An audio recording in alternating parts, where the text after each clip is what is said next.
नमस्कार, मैं डॉक्टर अनीता चौधरी।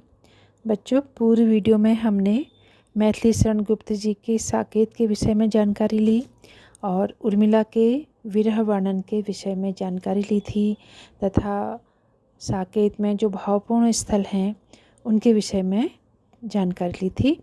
आज हम गुप्त जी की नारी विषयक भावना पर दृष्टिपात करते हैं। देखिए, कविवर मैथिली शरण गुप्त द्विवेदी युग के महान कवि माने जाते हैं।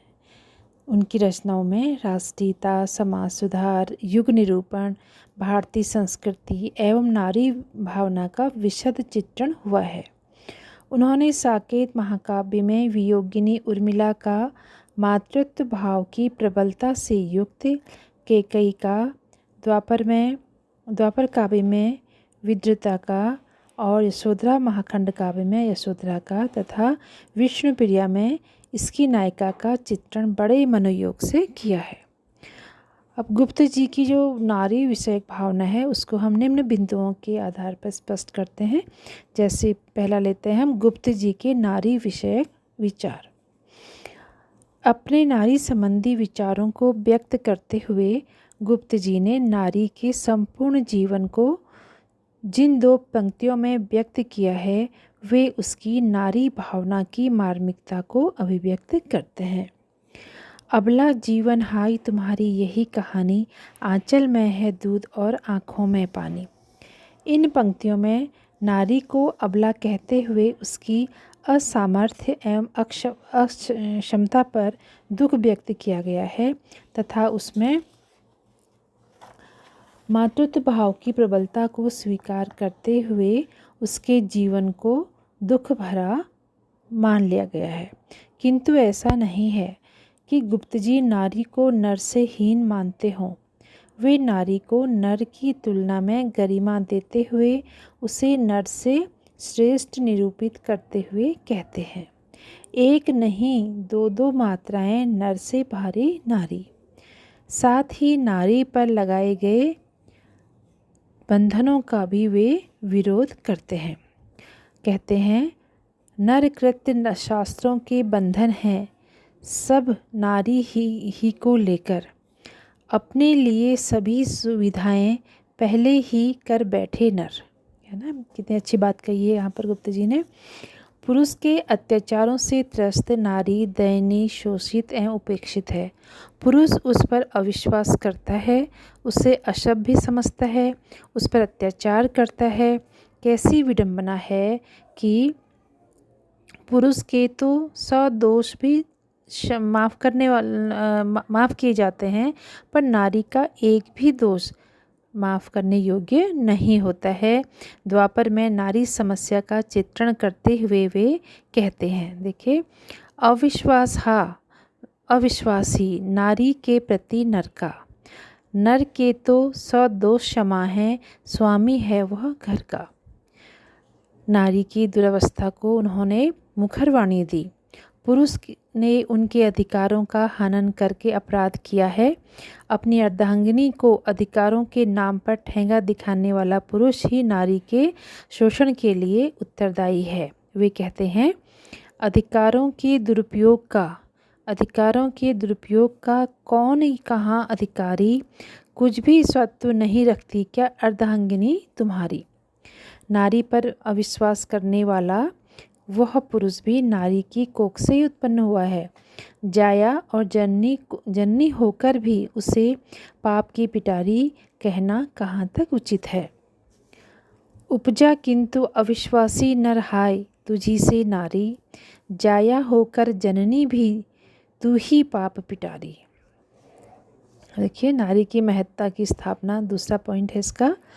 स्वतंत्रता प्राप्ति से पूर्व सामंती प्रवृत्ति के कारण नारी पर अनेक अत्याचार होते रहे हैं। समाज में उसका कोई विशेष अधिकार भी नहीं था। जाया और जननी होते हुए भी परिवार में उसका महत्व न था। वह पुरुष की वासना पूर्ति का साधन मात्र थी और प्रत्येक व्यक्ति की दृष्टि में नारी की नग्न मूर्ति ही समाई हुई थी। गुप्त जी ने इस स्थिति का चित्रण द्वापर में निम्न पंक्तियों में किया है। नर के बाँटे क्या नारी की नग्न मूर्ति ही आई। नर के बाँटे क्या नारी की नग्न मूर्ति ही आई। माँ बेटी या बहन हाय क्या संग में वह नहीं लाई।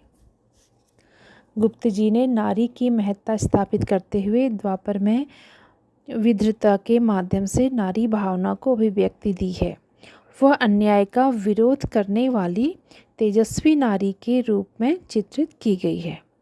अन्याय के समक्ष कभी न झुकने का आह्वान करती हुई वह कहती है, जाती हूँ अब मैं और नहीं रुक सकती।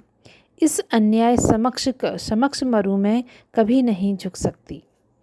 नारी के विविध रूपों का चित्रण उनके काव्य में दिखाई देता है। गुप्त जी ने नारी के विविध रूपों का चित्रण अपने काव्य में किया है। कहीं वह कुलवधू है तो कहीं गृहस्थ जीवन का भार वहन करती हुई गृहिणी है, कहीं प्रिया है तो कहीं विरहिणी, कहीं वीरांगना के रूप में हुंकार भरती हुई नारी है तो कहीं पतिपरायणा पत्नी होकर सती नारी के आदर्श को वहन करती है, कहीं वह वात्सल्यमयी माँ है तो कहीं जन सेविका के रूप में समाज के लिए सब कुछ अर्पित कर देने वाली तेजस्विनी नारी है। पतिपरायणा अनुरागिनी पत्नी के रूप में देखिए, साकेत की उर्मिला पतिपरायणा अनुरागिनी पत्नी है। वह इस अनुराग के कारण ही प्रिय को वन भेज देती है और उनके पथ का विघ्न नहीं बनती। वह कहती है, हे मन तू प्रिय पथ का विघ्न न बन। यशोधरा की गोपा को वह अपने प्रिय से केवल यही शिकायत है कि वह उससे कहकर गृह त्याग करते। यदि वे उससे कहकर जाते तो उसे आत्मसंतोष मिलता और वह उन्हें कभी नहीं रोकती। अपनी इस व्यथा को व्यक्त करती हुई वह कहती है, सखी वे मुझसे कहकर जाते। सिद्ध हेतु स्वामी गए यह गौरव की बात, पर चोरी चोरी गए यही बड़ा व्याघात। वह कहती है कि उन्होंने मुझ पर विश्वास नहीं किया।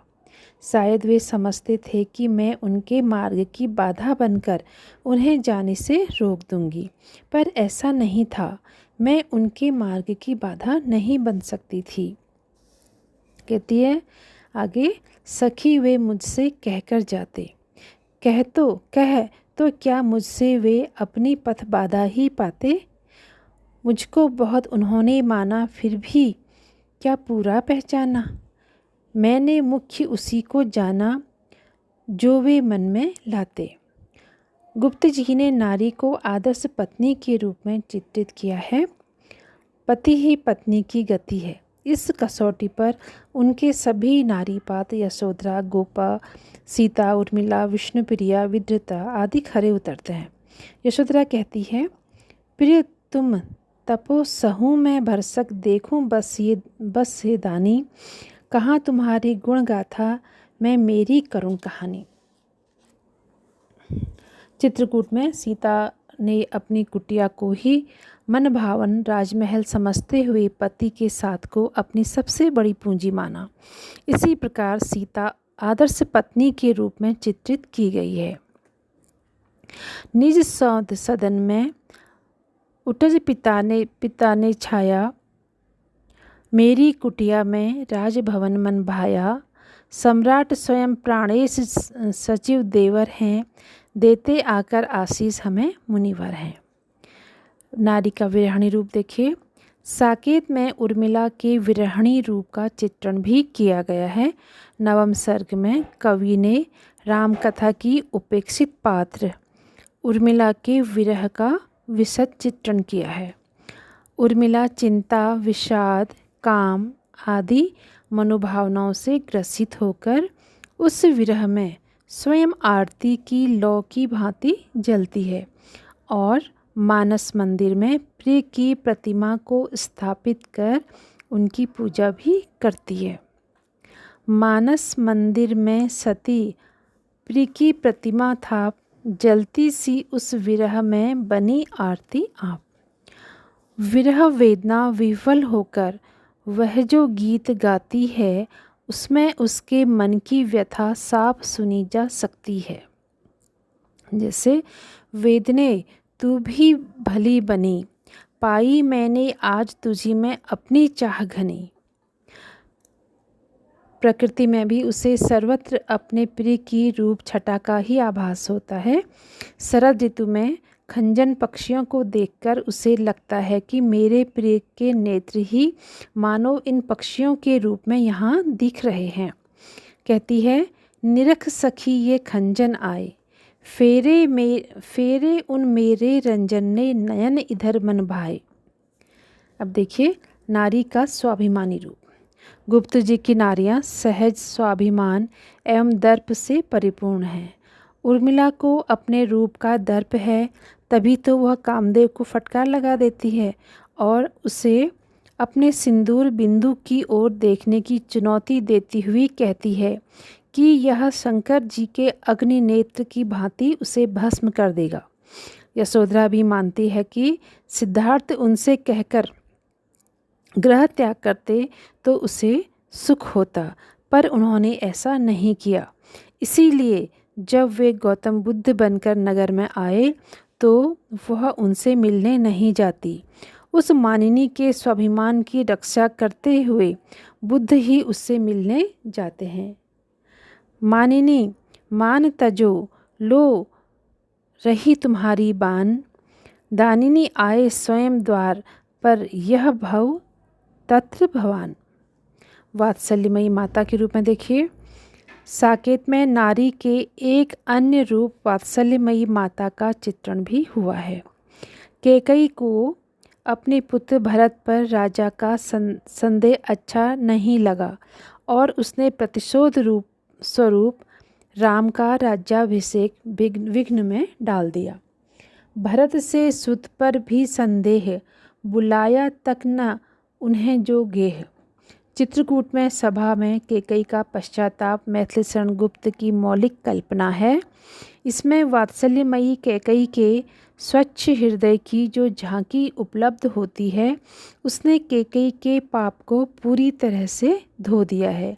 राम कहते हैं, 100 बार धन्य वह एक लाल की माई, जिस जननी ने है जना भरत सा भाई, पागल सी प्रभु के साथ सभा चिल्लाई, 100 बार धन्य वह एक लाल की माई। इस प्रकार से गुप्त जी ने युग के अनुरूप नारी को जन सेविका एवं राष्ट्र सेविका के रूप में भी चित्रित किया है। यशोधरा जन सेविका है। उर्मिला अयोध्या वासियों की सेवा में तत्पर रहती है। जो सीता वनवासियों को अच्छे संस्कार दे रही है, उन्हें कातने बुनने के लिए प्रेरित भी करती है। आओ हम कातें बुने गीत की लय में। इस प्रकार से संक्षेप में कहा जा सकता है कि गुप्त जी ने अपनी रचनाओं में नारी गौरव को अक्षुण्ण रखते हुए उसके जननी भार्या जन सेविका प्रिया रूप के आकर्षक चित्र उतारे हैं। उनकी नारी भावना उदात्त है तथा वर्तमान नारी समाज के लिए प्रेरणादायक है। इतना ही।